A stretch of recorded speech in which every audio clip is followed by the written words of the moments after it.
Olá, você está no Mundo Jurídico da Diário MS TV. E hoje nós temos mais uma entrevista especial, recebendo um convidado do Rio de Janeiro, professor Pedro Barreto. Seja muito bem-vindo, professor. Prazer, Wander. É um prazer estar aqui com você e com o telespectador do Mundo Jurídico. Um prazer. Professor Pedro Barreto, me permita chamar de Pedro, porque é o jeito que eu costumo chamar todos os entrevistados aqui no nosso programa. Eu sempre começo com uma pergunta de praxe para conhecer um pouco da sua história de vida. A opção pelo direito, Pedro, o que te levou a fazer, o que te levou para a área jurídica? Bom, existe um fator que é um fator anímico, um fator que vem da personalidade, da essência, da vocação, que sempre me acompanhou desde muito pequenininho, que me fez, logo na minha adolescência, identificar no direito um caminho que eu queria para a minha vida. E esse fator é o fator em que sempre me incomodou muito testemunhar no processo de coexistência a opressão de pessoas fortes sobre pessoas fracas e diversas situações em que eu enxergava muita gente sofrendo o aviltamento a seus direitos sem saber como se defender. Desde muito novo, me incomodava testemunhar covardias, injustiças sociais, violação a direitos. E aquilo fazia de mim um menino muito questionador, um adolescente muito provocativo. Eu vim de um movimento estudantil secundarista na adolescência. Eu fui líder de grêmio estudantil, fui líder de estudantes secundaristas com 16 anos de idade.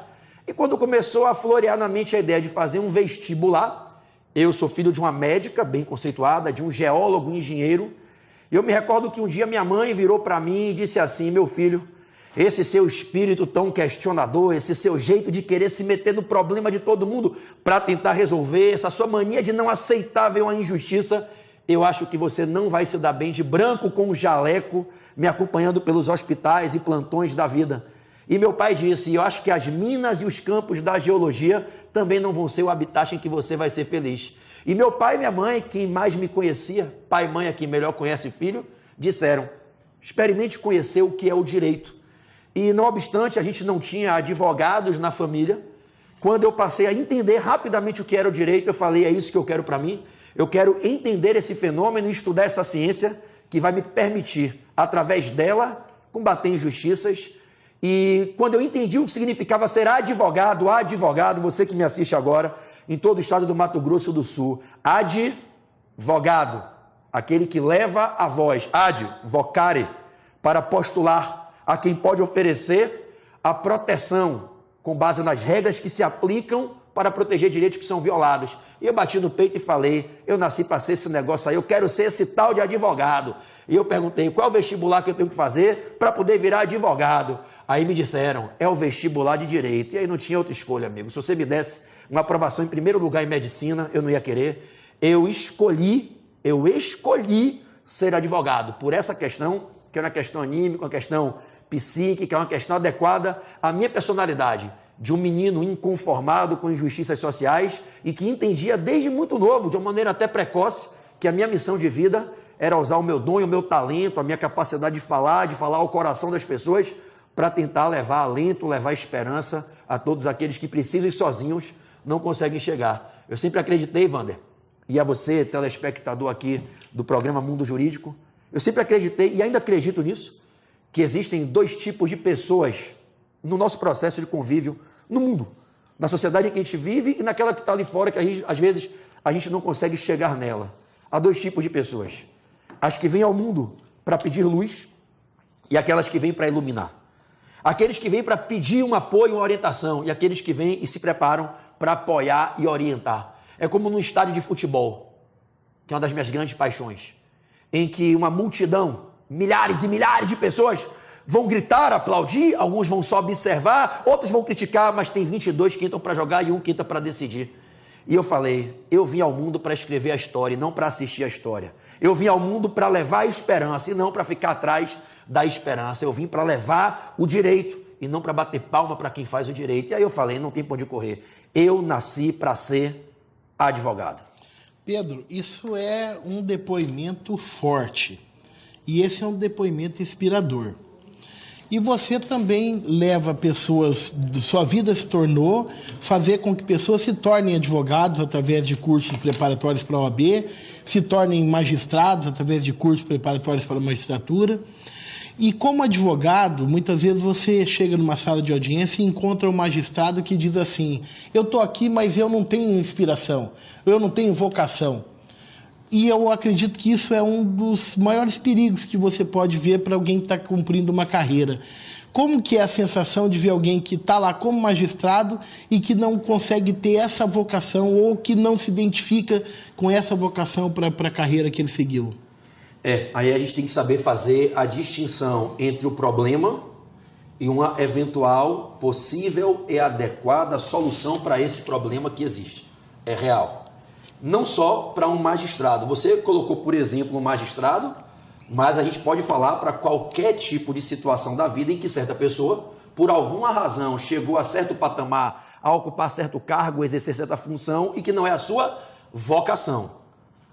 Bom, vamos lá. Primeiro vamos fazer um rápido comentário sobre essa situação em si. Depois a gente discute uma eventual solução para ela. Por diversos motivos, muitas pessoas formadas em direito estudam para sair em provas de concursos públicos e algumas dessas pessoas passam em concursos para a magistratura. Só que nem todas essas pessoas são realmente vocacionadas para o exercício da atividade que o magistrado presta no seu dia a dia. Ora, quando você tem que acordar todos os dias para fazer algo do que você eventualmente depende para ter a sua estabilidade financeira, para sustentar a sua família, para poder justificar a sua existência diária trabalhando naquilo que você se imiscuiu a fazer, mas que não é a sua vocação, não é aquilo para o que você identifica o grande dom que Deus lhe deu e todos temos dons, não é o que lhe faz feliz e lhe faz sorrir, lhe faz acordar e dizer: porra, eu estou acordando para fazer aquilo que eu mais amo na minha vida. Você tem que se fazer uma pergunta, em que, às vezes, a resposta verdadeira para essa pergunta, que ela vem dentro de você e não de fora para dentro, ela vem de dentro para fora, não é a resposta que você gostaria de ouvir. Mas a pergunta que você deve fazer, sendo um magistrado que não se sente vocacionado, ou um promotor de justiça que não é vocacionado, ou, por que não dizer, um advogado que fez um curso de direito porque o pai e a mãe obrigaram a fazer um vestibular, ou porque o cara não sabia que porra que ele ia fazer e caiu no vestibular de direito, e de repente ele hoje tem uma carteira vermelha na mão, mas não é a praia dele, o cara não se vê numa sala de audiência, o cara não se vê dialogando com o cliente, prospectando a formação de uma carteira de cliente. O que você tem que fazer é se perguntar: até que ponto vale levar o resto da minha vida fazendo algo que, não obstante, possa me trazer ganhos, possa me trazer uma resposta para o que eu tenho que fazer no meu dia a dia. Eu tenho que acordar, eu tenho que trabalhar, e essa é a minha profissão. Eu passei no concurso, eu tenho esse cargo, eu sou um juiz de direito, eu sou um juiz trabalhista, um juiz federal, eu sou um magistrado de segunda instância, um desembargador. Mas você tem que fazer uma pergunta para você: eu vou ser feliz se eu seguir todos os dias acordando para vir trabalhar aqui, fazendo isso aqui, até a minha partida, até a minha aposentadoria? E talvez a resposta seja: não, eu não serei feliz.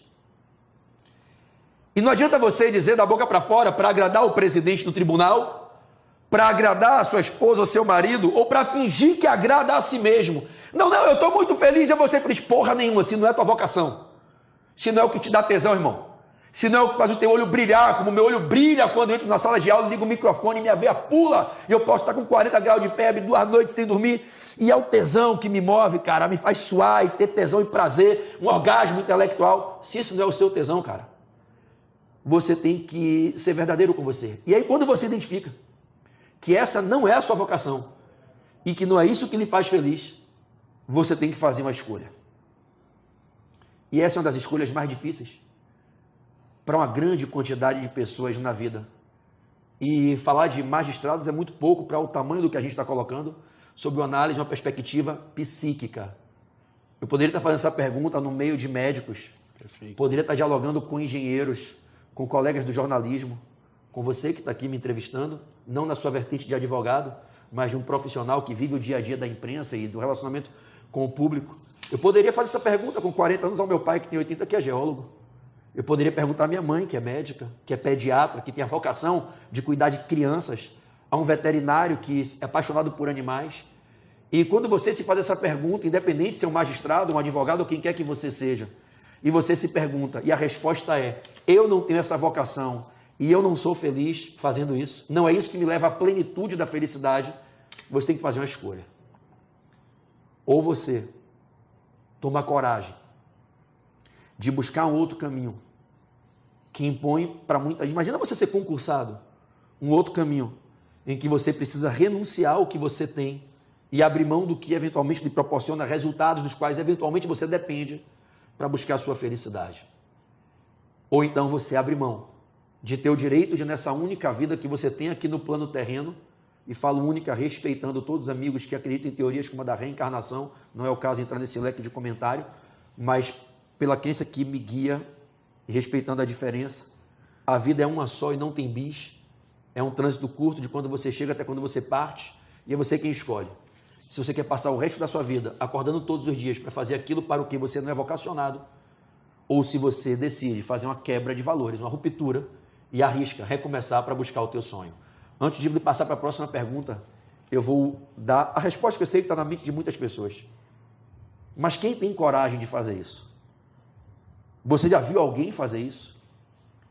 A mulher que eu mais admiro depois da minha mãe, nessa vida, fez isso. E é por isso que eu sou casado com ela e estou com ela há quase 15 anos. Eu casei com uma servidora federal concursada, em que o direito era a sua terceira faculdade, uma mulher mais vivida e mais madura do que eu. E quando nós estávamos há 3 anos juntos, eu olhei para ela e falei, eu não aguento mais chegar em casa e você me dizer que a gente não pode programar uma viagem de férias de tais dias porque você trabalha para o governo federal e você tem que bater ponto. Eu não aguento mais você reclamar para mim que você tem uma jornada escrota de trabalho e você trabalha para um patrão que não sabe nem qual é o seu nome. Eu não aguento mais você dizer para mim que você não está feliz trabalhando como servidora federal porque você trabalha numa repartição que as pessoas não vestem a camisa e que você se dedique e que o pessoal tem aquela crise do funcionalismo frustrado. Deixa eu dizer uma coisa para você. Você não nasceu para ser empregado. Você não nasceu para ser servidor. É por isso que eu me encantei por você. Águia não voa com passarinho. Leão não caça com camundongo. Seu DNA é de leão, é de leoa. Então, pede exoneração do seu serviço. Bate lá amanhã, devolve o seu crachá, entrega o teu cargo, o teu salário, a tua estabilidade e me abraça, sobe nas minhas costas e vamos voar junto. Me puxa para cima, que eu vou bater asa forte e a gente vai voar para fazer o que a gente é vocacionado. Você é empreendedora, assim como eu. E o maior equívoco que muitas pessoas pensam é que para você ser feliz, você tem que passar num concurso público. Eu ensino pessoas a passarem em concurso todos os dias e já treinei milhares de pessoas que passaram, inclusive, em primeiro colocado de vários concursos públicos nos últimos 17, 18 anos. E eu sou muito feliz e realizado e ganho mais do que qualquer concursado desse país, porque tem teto. Ninguém pode ganhar mais do que o ministro do Supremo. Eu posso. E eu não sou concursado. Eu escolhi fazer aquilo para o que eu sou vocacionado. Para não ter que chegar numa sala de audiência, olhar para um juiz não vocacionado e no final da audiência dizer assim para ele, não desconta a tua raiva em mim.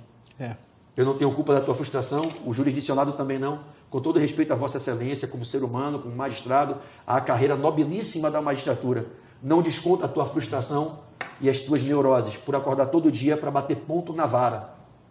Não desconta em cima de mim. Então, para a gente concluir, a você que está me ouvindo agora, não vou falar aqui agora como advogado, não como operador do direito. Eu vou lhe falar agora como master coach, estudante de psicologia e um apaixonado pela neurociência e pela inteligência emocional. Faz uma pergunta para o teu coração.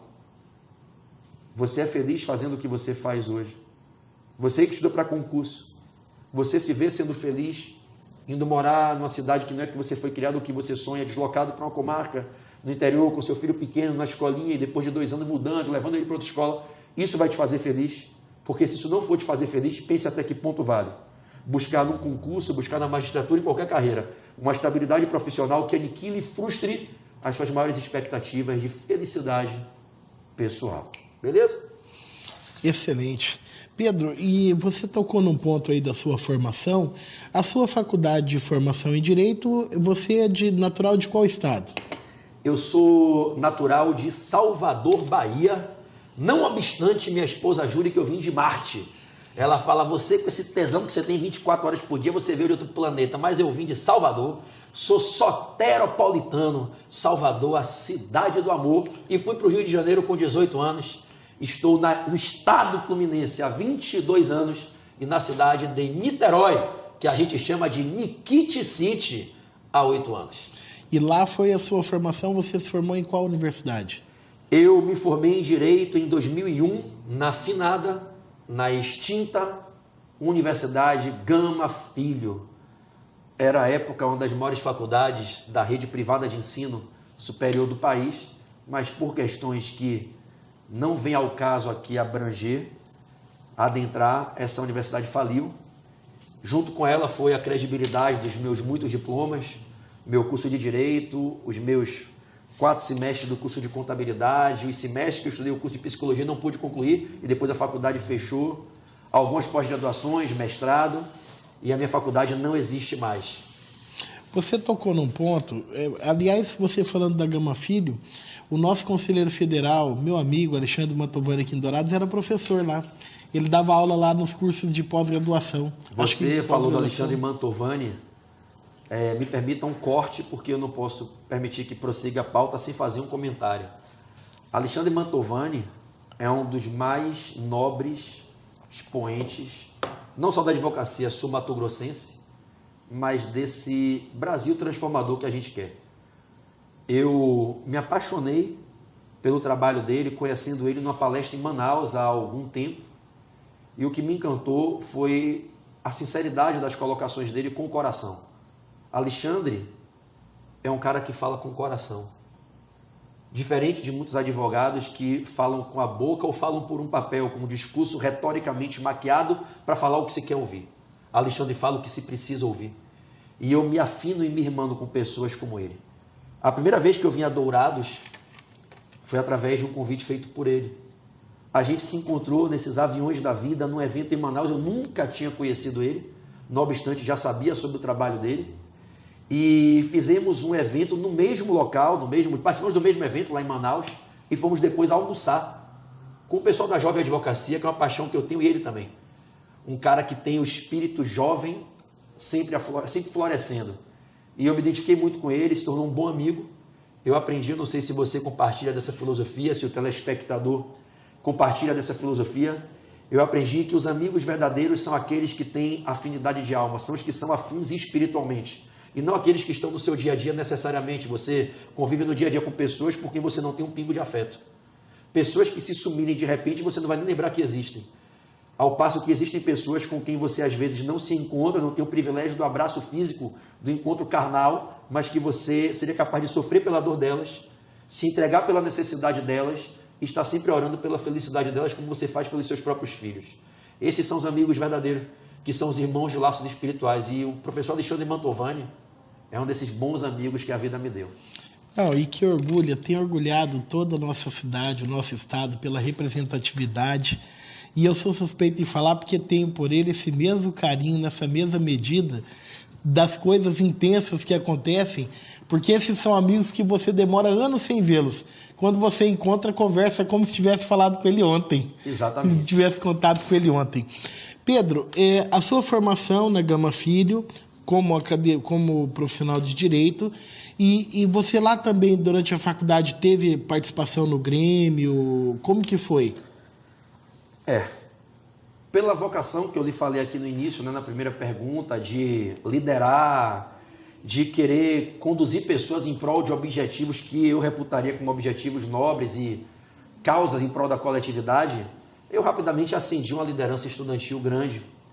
Fui presidente do Centro Acadêmico de Direito da Universidade Gama Filho durante 2 anos.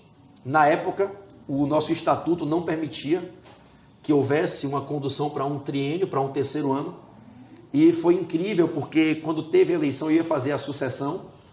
Os meus opositores falaram, cara, você é um cara muito bacana, você não tem inimigo, você tem concorrente. A gente queria sugerir uma mudança do estatuto para você poder presidir o diretório por mais um ano. E eu tinha presidido no 3º e 4º ano de faculdade, e foi um negócio incrível. Eu falei, mas isso é contra a ideia republicana, da renovação do mandato, da renovação da liderança. Eu não posso presidir o DA de Direito por 3 anos, isso fere o estatuto, fere a ideia que inspira o Estatuto de Propósito Republicano. E o pessoal me convenceu. E por uma aclamação na faculdade. Eu presidi o Diretório Acadêmico de Direito por 3 anos seguidos, fui o único. Fizemos uma cláusula excepcional de 3º mandato. Depois o Estatuto voltou a ser trabalhado com 2 mandatos máximos, uma reeleição apenas. Presidi o Diretório Central dos Estudantes. Trabalhei na direção da União Estadual dos Estudantes do Rio de Janeiro. E em 1999, quase fiz algo que, graças a Deus, eu não fiz, mas quase aceitei, que foi a pré-candidatura à presidência da UNE. Eu seria o pré-candidato do Rio de Janeiro para presidir a União Nacional dos Estudantes, mas eu sabia que aquele caminho não tinha volta e aquilo ia me levar para um cenário político. Naturalmente. E o envolvimento, de repente, começou a ser com deputados, com vereadores e com pessoas que trabalhavam num cenário estranho, para eu não ser indelicado e nem muito agressivo nos comentários, mas um cenário que não era o qual eu queria para a minha vida e que tinha um rol de características que eram diferentes da educação familiar que eu recebi. Então eu preferi me afastar, declinei, levei o movimento estudantil dentro do meu coração e quando me formei, ingressei para a Jovem Advocacia da Ordem dos Advogados do Brasil do Rio de Janeiro e trabalhei com a Jovem Advocacia durante meus 4 anos de advogado. O movimento estudantil está na minha raiz, está na minha história e é por isso que hoje eu viajo fazendo eventos gratuitos, palestras gratuitas.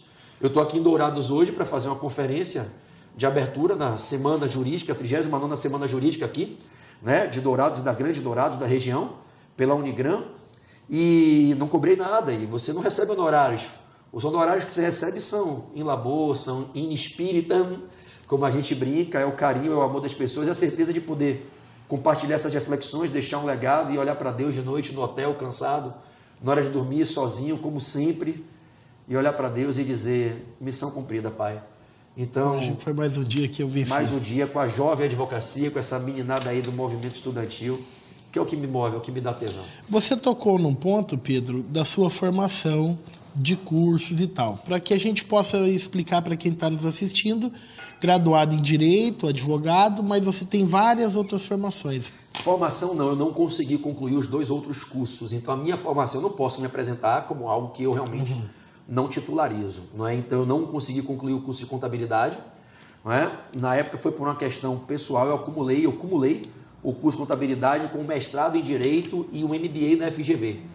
E aí eu tive que fazer uma escolha e por uma questão de definição de foco, eu resolvi trancar o curso de contabilidade, porque eu não estava dando conta, precisava trabalhar, né? E aí eu parei. O curso de psicologia foi já na época final que a Gama Filho ia fechar, e a faculdade fechou, eu não botei para frente. Você precisa saber, eu nem fui pegar a documentação até hoje.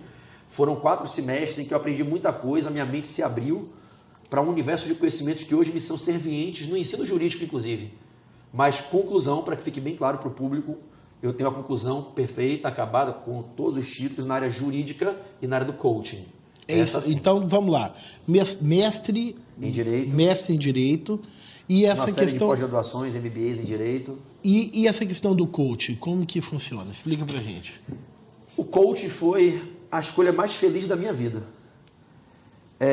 Eu conheci o coaching muito antes de tomar a decisão de estudar o coaching. Eu conheci o coaching na internet, pesquisando sobre Anthony Robbins. Eu vi um vídeo dele e ele falando sobre aquela obra do Florescer e eu fiquei impactado com a maneira como ele atingia as pessoas e o teor das mensagens do Tony Robbins, que é hoje um dos maiores coaches do mundo. Provavelmente o maior. Né? Eu só não vou dizer que ele é o maior. Para a maioria das pessoas, Tony Robbins é o maior coach do planeta.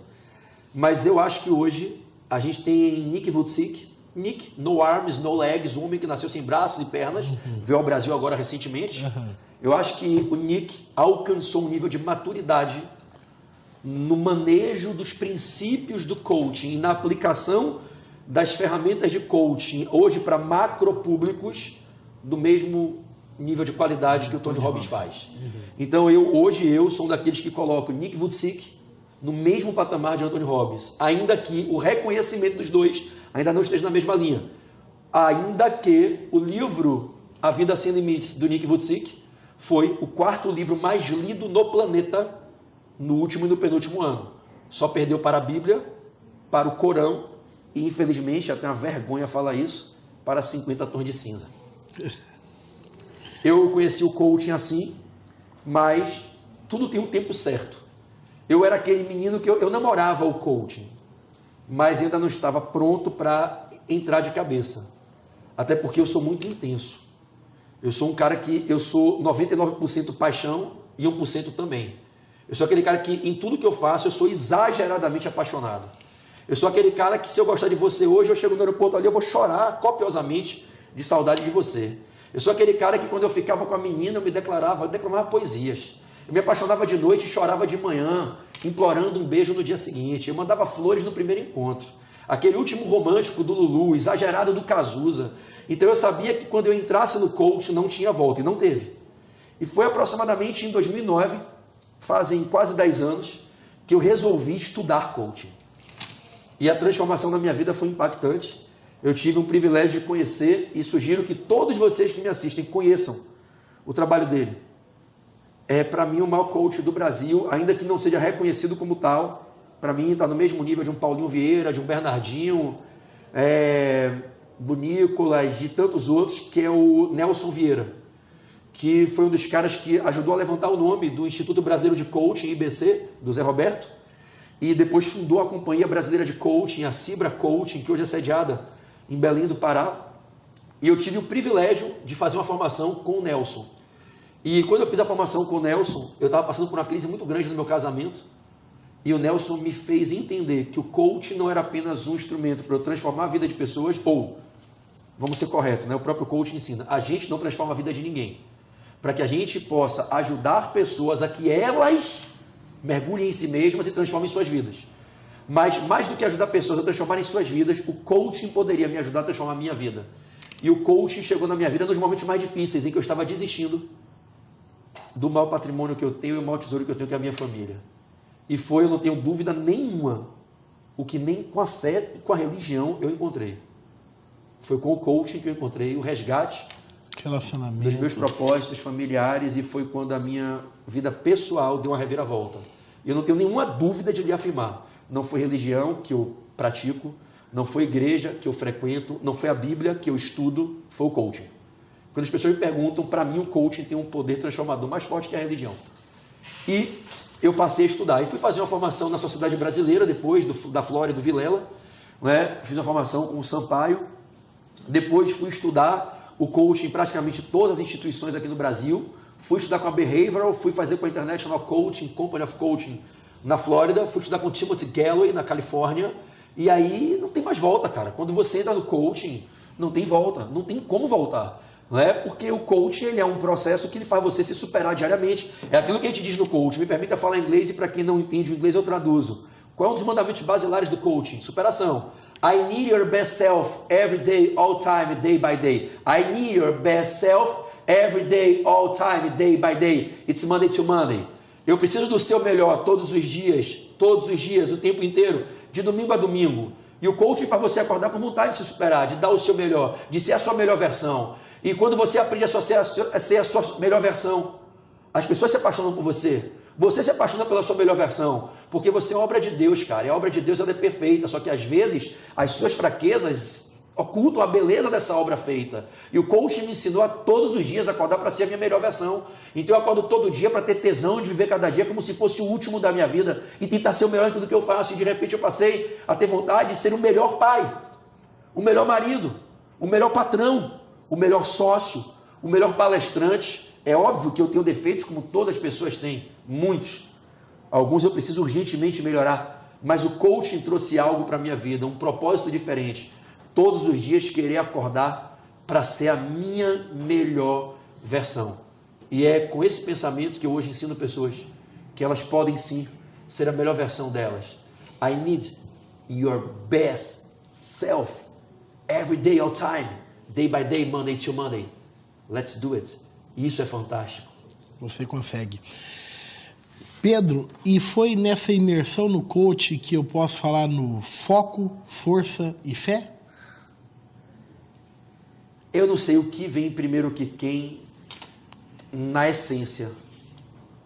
Muitas pessoas já trazem dentro de si o foco, força e fé. E às vezes o coaching orienta essas pessoas a começarem a organizar a sua vida na tríade foco, força e fé. E tem que ser nessa ordem, não dá para inverter a ordem. Não pode ser força, foco e fé. Nem fé, foco e força. É foco, força e fé. Abraçar o F3 foi uma escolha muito forte e linda em 2015, quando eu fundei o Portal F3. Eu aprendi com um cara genial. Você vai saber de quem eu vou falar aqui agora, é óbvio que você é um cara muito estudioso, você é formado em coaching. E talvez as pessoas que estão me assistindo também conheçam, ele é autor de muitas obras incríveis. Eu fui aprender estudando inteligência emocional com Daniel Goleman, que você só vai alcançar resultados extraordinários na sua vida se você conseguir definir foco para as suas ações, para a canalização da sua potência. Muitos de nós deixamos de alcançar resultados fantásticos, de viver sonhos, de concretizar objetivos, porque não conseguimos focar. E quando eu aprendi, quando eu entendi o que era foco, eu falei, cara, é aqui o pontapé inicial para tudo. Vou fazer uma análise rápida com você, mesclando um pouquinho de Daniel Goleman com Bill Gates, fazendo cursos de formação de Headhunter na Microsoft. O Bill ele fala o seguinte, eu posso lhe passar 10 tarefas. E cada uma dessas 10 tarefas, isoladamente consideradas, você é capaz de realizar. E talvez você precise de 10 dias com plena dedicação para fazer uma tarefa dessa. Com 100 dias, você consegue fazer as 10 tarefas. Mas você só conseguirá fazer se você fizer uma de cada vez. Se você tentar fazer as 10 ao mesmo tempo, os 100 dias se passarão e talvez você não conclua nenhuma.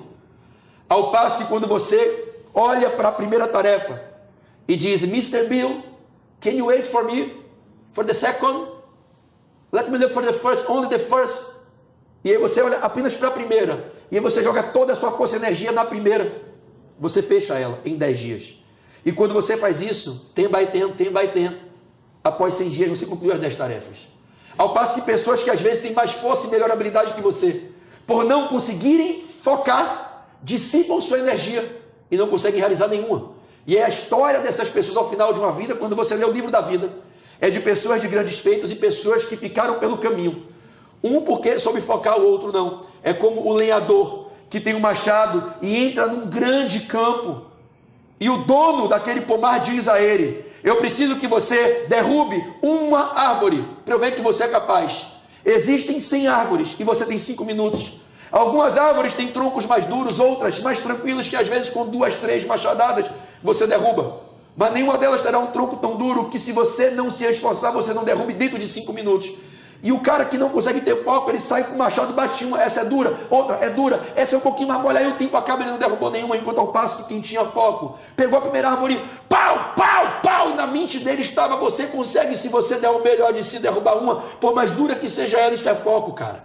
Isso é foco. Foco na linguagem mais descontraída. É o rapaz solteiro, não sou solteiro, ok, mulheres do Brasil, eu sou casado e apaixonado, tá? É o rapaz solteiro que chega numa noitada, numa boate, e tem 5 garotas lindas solteiras, amigas entre si, e esse bobão, ele começa a mandar uma letrinha para a primeira, ele tenta jogar um chavequinho na segunda, e ele chega para a terceira e dá uma cantadinha de pé de ouvido, e ele acha que elas não vão conversar entre si. E depois de 2 horas naquela noitada, as 5 já sabem que aquele galinha morta está chavecando com qualquer delas, porque na verdade ele não quer nenhuma, ele quer qualquer uma. E quem quer qualquer uma não mostrou para nenhuma delas que ele quer uma. E sabe o que acontece? Esse cara vai chegar sozinho em casa, gastou perfume, gastou gasolina e vai morrer na mão, papai. Ele não vai malhar e fazer musculação com a toda da mão, porque ele não teve foco. É a diferença para aquele rapaz que tem foco, irmão. Ele tem foco, ele chega na primeira e diz, é você que eu quero.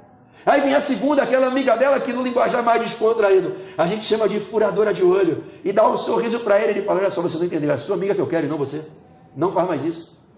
Aí vem a terceira e diz, olha, mas eu sou mais bonita que ela, a questão não é beleza, é afinidade, eu só quero ela, e se não for ela eu vou para casa sozinho. Esse cara focou, é por isso que ele vai fazer musculação, não só de madrugada, mas pela vida inteira. Isso se chama foco.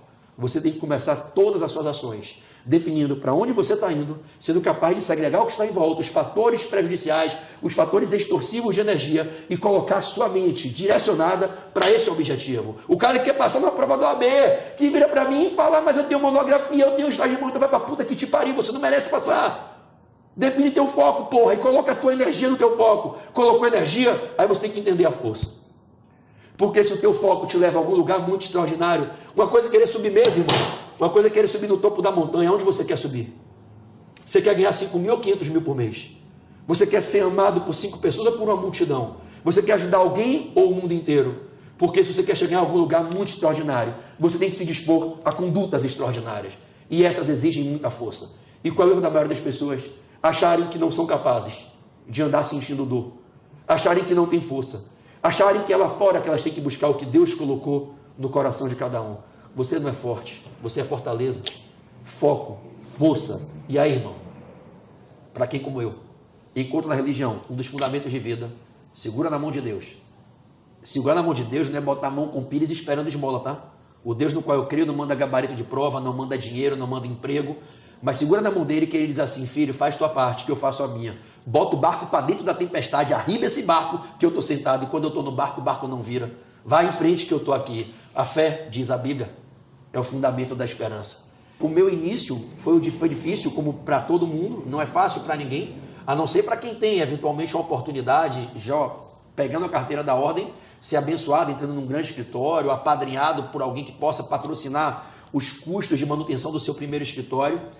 Quando eu comecei, 2 coisas muito rápidas aconteceram na minha vida. 3 coisas muito rápidas. E a advocacia foi uma dessas 3.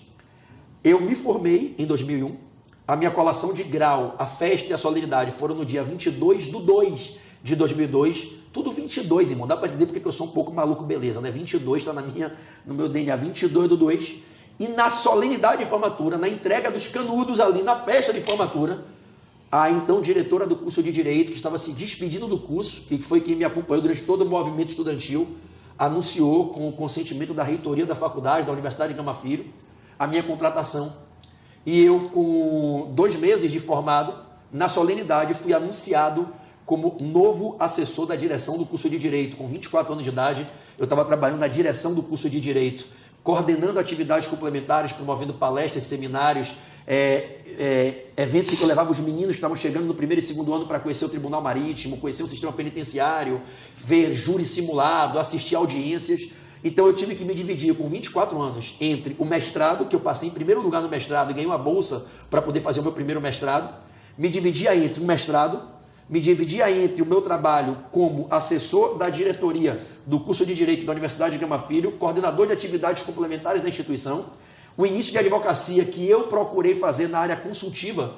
Então, eu tive uma oportunidade boa, eu soube agarrar minhas oportunidades, com consultoria na área locatícia, com imobiliárias, então eu fui estudar rápido locação, regime de locação, direitos de locatários, direitos de locadores, e aí surgiu oportunidade ali no bairro que eu morava, na zona norte do Rio de Janeiro, um bairro pobre no subúrbio, que era Piedade. Nessa época eu dividia um beliche num quartinho, numa república de estudante, mesmo já formado, e aí tinham 3 imobiliárias grandes ali, e eu conhecia os donos dessas imobiliárias, e eu comecei a fazer apoio, consultoria, dando assessoria jurídica para imobiliária, e foi o meu começo da minha advocacia.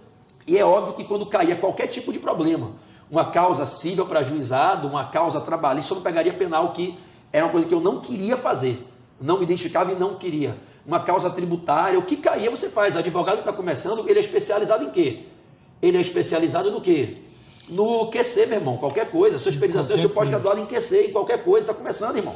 Pega e estuda. Então, nos meus primeiros 2 anos, eu fiz questão trabalhista, fiz tributária, mas a minha área, o que me movia, o que me apaixonava era a consultoria. Tanto que até hoje, o tempo que é muito pequeno hoje na minha vida dedicado à advocacia é na consultoria tributária hoje. Hoje eu posso me dar o luxo de selecionar o que eu quero, né? E, paralelamente, a coordenar o curso, a coordenação de atividades complementares no curso de Direito. E a essa dedicação inicial na advocacia veio a oportunidade de ser professor. Então eu me formei e já fui convidado para ser professor do maior curso preparatório para o exame de ordem que existia no Rio de Janeiro. É um curso que não existe mais, chamava Curso Fraga, do querido professor Fraga, que era um cara bem conhecido, ainda é bem famoso no Rio de Janeiro. E eu, com 24 anos, me formando, antes de formar, na verdade, eu já fui convidado para ser professor do curso dele. E logo em seguida, pouco depois, fui convidado para ser professor do maior curso preparatório para concursos do Rio de Janeiro, se chamava curso CEPAD.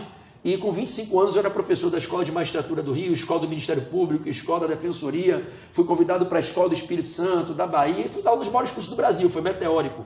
Então eu nunca me dediquei exclusivamente à advocacia, mas sim como professor, e com o tempo aprendi a me posicionar como um empreendedor da educação, que é como hoje eu acho que eu me enquadro mais. Então, para que eu entenda, o seu escritório de advocacia permanece até hoje, provavelmente em sociedade com outros colegas? Hoje, eu me desfiz das sociedades. Hoje, o que eu faço é um trabalho de consultoria tributária, ora para corporações, ora para municípios. Hoje, o que eu faço bastante é orientar ex-alunos meus, principalmente os que passam no exame de ordem, na segunda fase de direito tributário, em como fazer esse planejamento para os municípios na questão atinente ao ISS, ao IPTU, a legalização, a constitucionalização da legislação que em muitos municípios é inconstitucional em diversos aspectos, ao repasse da carga tributária do ICMS, a adequação das políticas governamentais municipais para que se enquadrem na faixa de maior repasse de ICMS pelo sistema discricionário do repasse do ICMS, e com isso a gente consegue levar vários municípios à oportunidade de aumentarem as suas arrecadações dentro de uma linha comportamental que não prejudique o crescimento da livre iniciativa e do pequeno empresariado. Hoje, quando surgem oportunidades de questões no contencioso, ora eu indico meninos, meninas, ora do Rio, ora de fora do Rio, que passaram pelos meus cursos, pra você ter uma ideia, nos últimos anos mais de 30 mil alunos passaram na segunda fase do exame de ordem estudando comigo, fazendo o meu curso, o meu treinamento, mais de 30 mil. Por isso, e eu sempre tenho alguns para indicar. Por isso, por essa aprovação de mais de 30 mil, aonde que entra o super-homem nesse índice? Você está perguntando o Superman da OAB? O Superman da OAB. Bom, essa é uma questão delicada na minha vida íntima e pessoal, né? O Superman da OAB. Tenho até que pegar fôlego para falar que essa você me pegou de calça curta aqui, porque é um ponto que me emociona muito. Quando eu estava me formando, eu ganhei um apelido na faculdade dos meus colegas de faculdade, os meus colegas do diretório acadêmico, a garotada da militância estudantil hoje, muitos deles muito bem-sucedidos, alguns são concursados. Eu tenho amigos que eram do meu grupo do diretório acadêmico, meus colegas que dividiam república de estudante comigo, que hoje são delegados, magistrados, alguns são advogados muito bem-sucedidos. Muitos são professores hoje e eles me chamavam de o Superman da Bahia.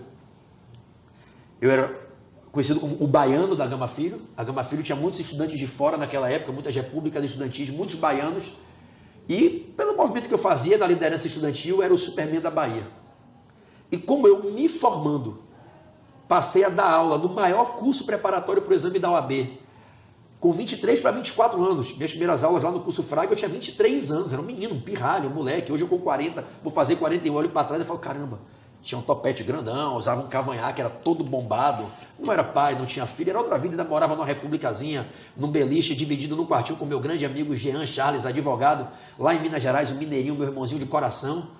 E naquela época virou o Superman da OAB, por quê? A primeira turma que eu dei uma aula, eu fui para uma revisão e eu acertei todas as questões que caíram na prova de direito tributário. E tributário sempre foi para muita gente um trauma. É verdade. E eu me especializei em tributário, tem uma história que depois, se você quiser, a gente partilha, mas tributário foi a única matéria que eu fui reprovado por nota durante a minha graduação. E eu perdi tributário 3 vezes. Eu fiz direito tributário 4 vezes. No 7º, 8º, 9º e 10º. Para eu poder me formar, eu tive que conquistar uma quebra de pré-requisito, dado pela direção do curso, para fazer tributário 1 e 2 juntos. Senão eu não conseguia me formar junto com a minha turma, que eu era o presidente e orador da comissão de formatura. E aí o Superman da OAB surgiu em razão de ter feito essa atuação que eu tenho certeza que foi uma intervenção divina ali. Daí em diante pegou. Aí um aluno, na verdade uma aluna e o marido, foi mais iniciativa dela, que tinha uma especialização em designer, em marketing digital, fez o bonequinho do Superman com o meu rosto, com o símbolo do Superman com o PB no peito, no lugar do S, e ali virou o Super PB. E aí criaram para mim, na verdade, um blog, supermandaoab.com.br, que o domínio nem era meu. Depois de 2 anos que o negócio pegou vulto, me passaram esse domínio. E aí a gente tinha isso, eu estou te falando, para remeter ao tempo, há quase 15 anos atrás, eu estou me remetendo a 2004, a 2005, tanto que se qualquer pessoa que está me assistindo jogar no YouTube ou no Google, ainda vai achar fotos do Superman da OAB que não são postadas por mim. Só que, infelizmente, Em 2009 para 2010, alguém, que eu não sei até hoje exatamente quem foi, se incomodou e foi à Califórnia fazer uma representação contra mim na Times Warner Bros. E na DC Comics, na DC. E eu fui notificado no Rio de Janeiro, recebi uma notificação extrajudicial para comparecer a um dos maiores escritórios de marcas e patentes do Brasil, queridos colegas lá. E quando eu cheguei lá, tinha um pedido de uma indenização milionária sob a alegação que eu estava explorando indevidamente a marca do Superman. E eu sempre fui fã do Superman, eu tenho fotos minhas com 14, 15 anos em Réveillon, com camisa do Superman. Sempre foi o herói da minha vida, eu era apaixonado pelo Superman. O Superman e o Rocky Balboa, meus dois heróis. Não é? O do mundo dos sonhos, o Superman, para mim, da vida real, que o Rocky Balboa, para mim, é um personagem da vida real, até foi homenageado agora pela Organização Mundial de Boxe, como o maior lutador de boxe de todos os tempos, Rocky Balboa da Filadélfia, o Garanhão da Filadélfia. E aí, quando eu fui intimado para isso, eu não acreditei no que estava acontecendo. E eu tive que fazer um acordo. E eu perdi o direito, que eu não sei se eu tinha esse direito. Existem teses, eu não vou nem entrar na argumentação jurídica pró e contra. Muitos colegas ficaram indignados com o ocorrido. Não, a gente vai lhe defender contra a DC Comics no Brasil. Eu falei, não vou brigar com a DC Comics, imagina quem sou eu para brigar com a Times Warner Bros., para brigar com os caras que são os titulares da marca, do direito de explorar a marca do Superman, que é um dos meus heróis de infância. Eu não vou brigar com o meu herói, eu não posso brigar com o meu herói. E aí eu assinei um termo que me proibia, eu tive que entregar o domínio, tive que tirar todos os vídeos. Pra você ter uma ideia, eu fazia aparições nas aulas, eu cheguei em eventos, a gente fazia com roldana. Eu tenho 3 ou 4 aparições que eu vinha içado por uma roldana, voando, com laser no auditório. A galera pirava, porque o Superman ele tinha a ideia do quê? Qual era a mensagem que eu passava? Tanque de guerra no peito, Superman no coração. Você tem que ser o Superman da vida real. Não é o Superman de capa, da visão de raio-x, que voa. Não, é o Superman da vida real. Você tem que ser a sua melhor versão. Isso gera coaching, e eu nem sabia que isso gera coaching. Você tem que ser o super-herói da tua família, dos teus alunos, dos teus funcionários, dos teus pais, dos teus filhos, de quem depende de você. E o Superman do AB, para mim, ele era muito forte, tinha uma simbologia grande. Tanto que eu confesso a você que eu precisei de acompanhamento terapêutico. Eu descompensei na época um pouquinho. Eu não acreditava que eu estava sendo proibido de usar uma camisa do Superman no Brasil. Quando eu via um monte de gente na rua vestindo o Superman. Eu chegava numa loja nos Estados Unidos e eu via as pessoas comprando camisa do Superman e eu via pessoas postando foto no Orkut, aí depois no Facebook, e eu tinha a minha fantasia do Superman, com o peito de plástico, com a capa. Se você jogar no YouTube, você vai achar imagens minhas vestido de Superman e as pessoas dando aplausos e chorando de emoção nos eventos.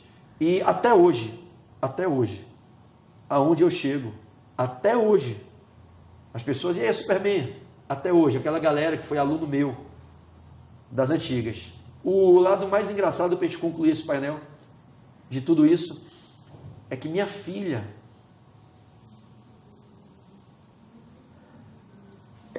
ela demorou de acreditar que eu não era Superman. Ela virava para mim e falava assim, por que você espera eu dormir para voar? Eu falava, mas papai não é o Superman. É sim que eu sei. Todo mundo fala. E até hoje é engraçado que, agora tem poucos dias, a gente estava viajando, estava fora do Brasil. Nós fomos ver o jogo da Copa do Mundo em São Petersburgo e o jogo em Rostov, os 2 primeiros jogos do Brasil na Copa. E quando a gente saiu de São Petersburgo, da arena, a gente foi para um parque de diversões, uma montanha-russa na Rússia. E aí um garoto que foi aprovado, o primeiro colocado no concurso da Defensoria Pública de Minas Gerais, que treinou comigo. Eu treinei ele, o Bruno. Quando ele me encontrou, qual foi a primeira frase que ele falou? Superman! Aí minha filha olhou para mim rindo e falou, tá vendo, papai? Você é o Superman. E eu falo, não, papai não é o Superman. Hoje eu não posso mais, né? Eu só uso a camisa do Superman 3 vezes no ano. No dia da véspera da prova da segunda fase do exame de ordem. Que é quando eu faço a minha revisão final. É a mesma camisa, há mais de 10 anos. Nesse exato momento hoje, nós estamos a alguns dias da prova. Ela está guardada. Em cima dela ficam fotos, uma caixinha no meu armário, com uma foto da minha mãe, uma foto dos meus filhos. um menino Jesus de Praga e uma medalhinha de Nossa Senhora da Candelária que eu tenho lá. E eu só tiro aquela camisa daquele santuário para fazer a revisão de véspera da segunda fase.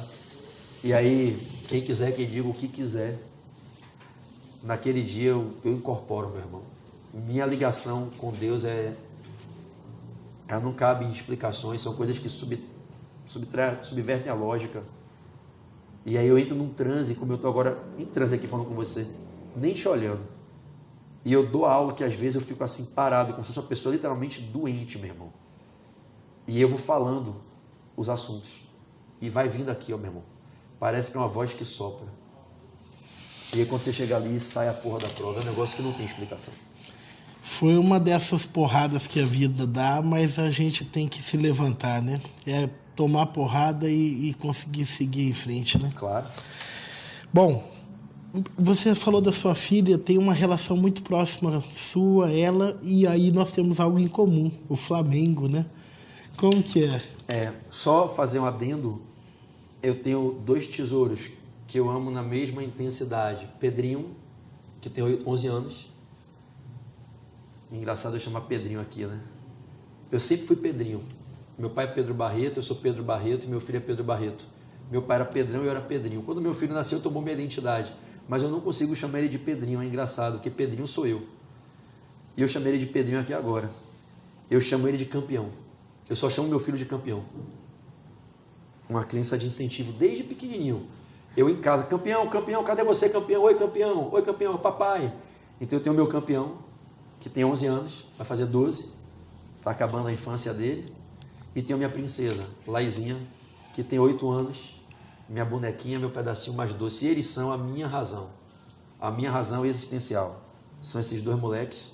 O maior desafio que a gente recebe como pai, que é criar filhos para serem felizes, pessoas de valor e bons cidadãos dentro de um processo de convívio social.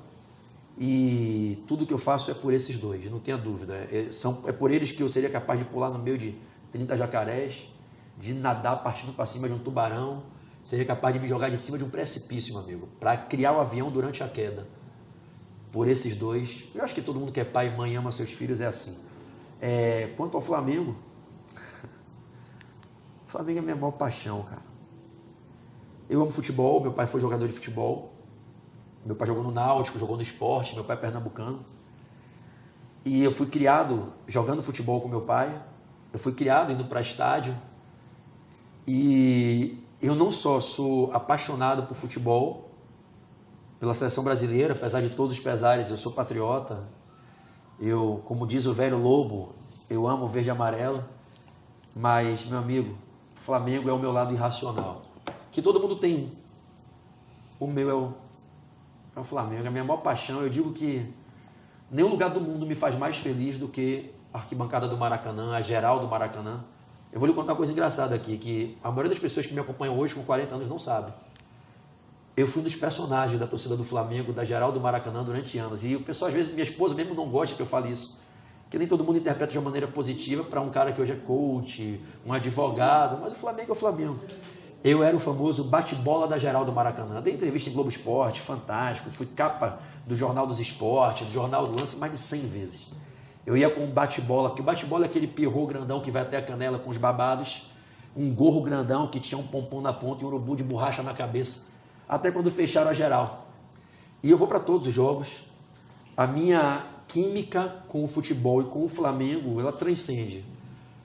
Eu digo que se algum dia você ouvir dizer que o Flamengo jogou debaixo de chuva, de neve, estava caindo pedra e canivete, e só tinha um torcedor e estava se cortando, os canivetes caindo e machucando, sangrando, e ele estava lá gritando, vamos Flamengo, vamos Flamengo. Vamos virar Mengo. Pode ter certeza que sou eu, isso aí é minha paixão. Meus filhos têm essa mesma relação, pegaram do pai, e eu estava agora lá no Maraca, jogo passado, estarei no próximo, e eu sei que o Flamengo, vamos falar assim, como se o Flamengo fosse um personagem. Se ele fosse um personagem, eu diria a você, Flamengo, eu sempre te amarei, onde estiver estarei, ó meu Mengo, minha maior paixão. E você faz com que eu fique corado, porque eu flamenguista, meu filho flamenguista, minha filha flamenguista, Mas eu estou devendo para eles ainda ir até o Maracanã. Então eu vou lhe fazer um convite aqui perante o público. Eu sou sócio torcedor, meus filhos são sócios torcedores. Nós, graças a Deus, como estamos desde o início do programa, nós estamos hoje na primeira linha de prioridade para os ingressos. Então eu vou lhe convidar para, na hora que você quiser um jogo no Maracanã, você me avisa, eu vou conseguir os ingressos para levar você e seus filhos, a gente ficar ali na beira do gramado. A depender, eu não posso lhe prometer fato de terceiro, mas a gente pode tentar, com a gestão do Flamengo, que você vá com seus filhos ao vestiário. A gente pode tentar, não vou lhe prometer isso, mas lhe prometo tentar, para que eu faça pelos seus filhos o que eu fiz pelos meus, de ir lá, como meu pai fez quando eu era pequeno comigo, de ir lá, de ver. É claro que não é e ver o Zico hoje, né? Já foi aquela época dos anos 80, mas a gente levar essa meninada aí pro vestiário. Aí, Felipe e Amanda, olha só o que o mundo jurídico está abrindo portas para a gente. Pedro Barreto, veja que felicidade é para mim poder receber você aqui no mundo jurídico. Mas tem um momento aqui no final do programa que, infelizmente, eu sou obrigado a colocar a pessoa em papos de aranha. É o diretor, né, Cláudio? Eu mesmo com o Pedro, eu sou obrigado, Cláudio. Então, agora, naquela TV que está ali, nós vamos ver o que vai surgir.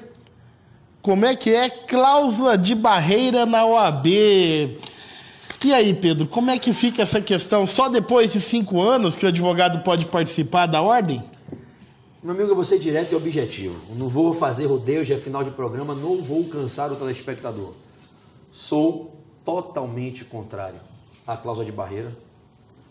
Acho que, primeiro, para quem não entende do que se trata, vou falar muito rapidamente como advogado, trata-se de uma norma que veda que o jovem advogado, aquele que ainda não concluiu 5 anos de exercício da atividade profissional, veda-se que ele possa ocupar certos cargos de maior relevo dentro da gestão institucional. Em particular, e sempre respeitando a opinião contrária dos colegas, o que é lícito, processo democrático, eu sou ferrenhamente contrário. Eu entendo que nós, advogados, temos uma capacidade de nos autorregularmos e temos o discernimento de identificarmos quem devem ser os nossos representantes, independente de se com 2, com 5 ou com 50 anos de exercício da profissão. Para que não pareça um antagonismo, eu defendo que deveríamos ter uma emenda constitucional para retirar da Constituição a permissão de um quase ainda criança, um pós-adolescente de 18 anos, de ser vereador de um município. Porque eu estou falando de alguém que só viveu 18 anos e não tem, pelo processo antropológico, pelo processo coexistencial, uma experiência para entender a construção de leis que regem a municipalidade. Uma lei de responsabilidade, uma lei de orçamento fiscal, uma lei que vai reger saúde pública municipal, uma lei que vai estabelecer regras do plano diretor, é uma coisa. Quando a gente fala de jovem advogado, não estou falando de pessoas de 18 anos. Eu estou falando de pessoas que já têm um estudo após concluir um bacharelado jurídico, passar numa prova do exame de ordem altamente dura e seletiva atualmente, no quadro que ela é hoje, em que 3 a cada 4 pessoas que tentam passar são reprovadas, alguém que tem conhecimento da ciência jurídica e que pode ter capacidade de gestão. Eu conheço hoje vários jovens advogados no Brasil, alguns da minha idade, 40 anos. Eu conheço doutrinadores renomados que eram magistrados, eram promotores de justiça e hoje são advogados e que têm 2, 3 anos de advocacia. Minha mãe é médica, cara. Minha mãe é médica super estudada, tem doutoramento, mestrado, é professora. Minha mãe foi auditora federal aposentada e minha mãe está começando a estudar o direito. Minha mãe, com 70 anos de idade, já vai ser jovem advogada. Uma pessoa que participou de gestão do Conselho Nacional de Medicina, que chefiou o DENASUS a nível nacional, não pode participar de uma gestão da OAB? Pelo amor de Jesus Cristo. Então, eu acho que é algo arbitrário que impede que pessoas que têm capacidade possam ter o direito de disputar. E se os mais experientes e os mais jovens entendem que aquele jovem colega não tem a habilidade, a capacitação, não elege. Ele não vai participar naturalmente porque o próprio grupo se autorregula. O que eu acho desnecessário, e vou até ser um pouco mais contundente, o que eu acho inadequado é que eu tenha que olhar para um sistema normativo institucional dentro da casa que, por sua essência histórica, é aquela que defende a tutela das liberdades. Essa norma retira a liberdade, o direito de um jovem advogado que tenha talento, vocação, capacidade, às vezes experiência de vida, de se dedicar na gestão. Eu posso fazer aqui um paradoxo? Eu rodo esse Brasil de ponta a ponta palestrando. E eu já vi colegas que atuam na gestão e que nem sempre, e não estou criticando nenhum colega, não teria essa antiética jamais, por favor, que fique claro, mas que não tem a melhor habilidade para gerir. Você pode ser um grande advogado, não quer dizer que você vai ser um bom gestor. Sim. Você pode ser um baita sustentador numa audiência, numa tribuna, num júri. Não quer dizer que você tenha a capacidade de gerir finanças institucionais, de gerir eventos, de organizar a condução de trabalhos em grupo. E a gente vê pessoas que estão na gestão que às vezes você olha e se pergunta, será que tem a melhor habilidade? Ao passo que outros meninos que estão cheios de gás, de ideais, que têm capacidade, sequer conseguem ingressar. Então eu tenho defendido essa cláusula, essa tese da expurgação da cláusula de barreira da nossa instituição, para que os próprios advogados façam uma seleção natural de quem devem ser os seus pares a atuar na gestão da instituição, independente se são jovens advogados ou se já completaram os 5 anos de advocacia. Então, Pedro Barreto é contra a cláusula de barreira. E com você, o doutor Alexandre Mantovani, que é presidente da Comissão Nacional da Jovem Advocacia, também tem uma luta muito grande nesse sentido. Pedro, nós estamos agora realmente no final do nosso programa. Eu quero deixar registrado que eu não tratei nem da metade dos pontos que eu tinha para perguntar para você sobre a sua atuação, a sua produção intelectual, as publicações e várias outras coisas. Então eu quero já deixar aberto as portas do mundo jurídico para numa outra oportunidade nós abordarmos esses outros temas. E agora no final, já pensando e falando diretamente com essa figura que eu quero narrar para você, que é como eu tenho encerrado todos os programas dessa terceira temporada do Mundo Jurídico. Nosso programa é muito assistido pelos jovens advogados, por jovens acadêmicos, muitos que participam. Pensando nesse jovem que está indeciso se faz curso de direito ou não, ou já está no meio do curso e às vezes um pouco desestimulado, acabou de formar e vai encarar o mercado de trabalho e tem essa dificuldade de imaginar o que vai ser a vida como advogado, pensando nesse jovem e falando para ele diretamente naquela câmera ali, eu gostaria que você deixasse uma mensagem pensando nesse jovem. Você que, como disse, nosso querido irmão tem o sonho de triunfar na vida, de construir uma história próspera, de deixar no livro da sua vida uma história que inspire pessoas. Você que tem vontade de viver momentos plenos de felicidade e que escolheu a formação jurídica como caminho para buscar a realização desse sonho.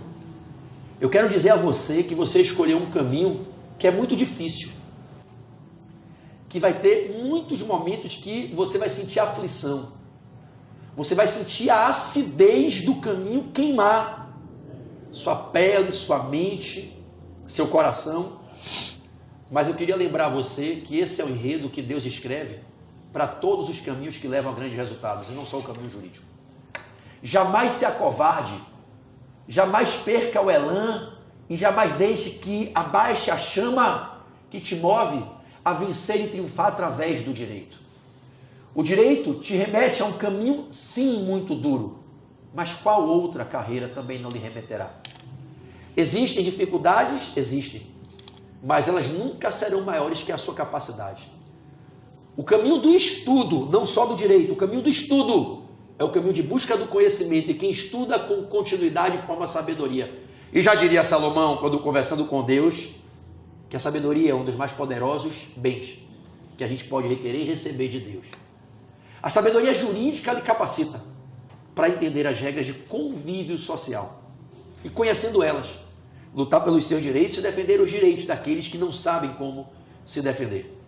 O que eu queria dizer a você é que essa crise que a gente vê aí fora, e ela existe, ela tem que estar lá fora e não na sua mente e no seu coração. A crise está lá fora, ela não pode estar dentro de você. A vida é um tatame em que a gente troca porrada permanentemente com o destino, com as surpresas da próxima curva, com os leões que chegam de frente na próxima esquina. Mas nós temos a vocação do guerreiro. Não importa quantas vezes você já caiu. A arte da guerra nunca foi não cair, porque quem não caiu não nasceu e não vai nascer.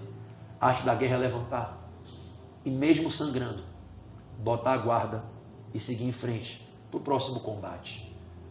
Está dentro de você o que você precisa. Você é o seu melhor recurso. Você é único para Deus. Você é feito diferente de todos que já passaram por aqui. E ninguém que virá será você. Deus para o tempo dele para lhe fazer com singularidade. Você é um indivíduo, um com vida, diferente de todos os outros. E você veio para brilhar. Não importa quais são as suas dificuldades, eu tenho as minhas e todo mundo tem muitas. É você que se define. As pessoas podem dizer o que elas quiserem de você, mas elas nunca poderão escolher o que aparece no espelho quando você se enxerga. É você que define qual a imagem que você enxerga. E é você que escolhe se olhar como um coitado, como uma vítima da vida, ou como um guerreiro combatente que luta o bom combate 24 horas por dia. E o que eu quero dizer a você é que o direito, assim como outras carreiras também são fantásticas, é uma carreira fabulosa. Eu nunca usei as minhas dificuldades como sabotadores. Eu nunca usei os meus problemas, que eu não sei se vocês têm a metade dos que eu tive, para me sabotar ou me fazer crer que eu não poderia vencer. Eu sempre procurei acreditar que a minha capacidade é maior que a minha dificuldade e que eu, como você, tenho o DNA da vitória na minha formação anímica, na minha composição existencial. Lute pelo seu sonho. A vida passa muito rápido, ela é um trem. E não é um trenzinho infantil, ela é trem-bala. Ela passa ligeiro. A gente é só passageiro, diria, em imortal espiritualização, em composição na vilela. E vai acabar.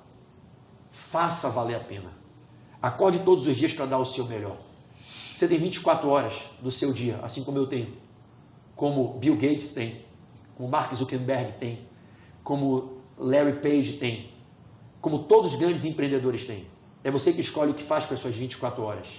Tem gente que entende que precisa dormir 8 horas por dia. Eu aprendi com Bill, que eu só mereço dormir 8 horas por dia, depois que eu tiver com a minha vida toda realizada e estabelecida. Quem não acorda de olheira não está pronto para o sucesso. Não é no seu sonho, dormindo, que você constrói o sonho que você quer viver. Não é no sono que se constrói o sonho. É acordado, trabalhando, estudando, se capacitando, se superando. Aprenda a caminhar sentindo dor. Aprenda a entender que a dor é a matéria-prima do riso, que a dor é a matéria-prima da libertação. Aprenda a sair da zona de segurança, da zona de conforto. Aprenda a arriscar. Seja player, seja jogador no jogo da sua vida, porque nesse tabuleiro você tem a carta. O maior livro que você tem, o mais importante de todos, que é mais importante do que a Constituição e do que a Bíblia, é o livro da sua vida. Deus te entrega ele com as páginas em branco e te dá a caneta para você escrever. E essa escrita é feita com base nas suas escolhas comportamentais. Escolha se comportar como alguém que faz a vida valer a pena. Invista no direito. O direito vai tratar você como você tratar ele. Queira ser o melhor. Queira estar entre os melhores. Estude. Não finja que estuda. Estude. Não se sabote. Estude para aprender. Porque para os bons sempre haverá lugar. Quando você tiver a capacidade de, ao abrir a boca, saber o que está falando e ter a solução para os problemas, aqueles que eventualmente te subjugavam te aplaudirão. Os que em você não tinham crença te escutarão, pedirão a sua opinião e pagarão para estar ao seu lado. Aqueles que tinham vergonha de você quererão tirar fotos com você, pedirão dedicatórias, porque você vai ter aquilo que a maioria poderia ter, mas não se dispõe a sangrar para conquistar: sabedoria.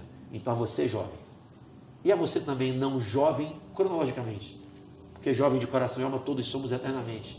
A você, quem quer que você seja, qualquer que seja o seu nome, qualquer que seja a sua posição social, a você que muito tem, que pouco tem ou que nada tem, se você quiser, você pode construir uma história vitoriosa.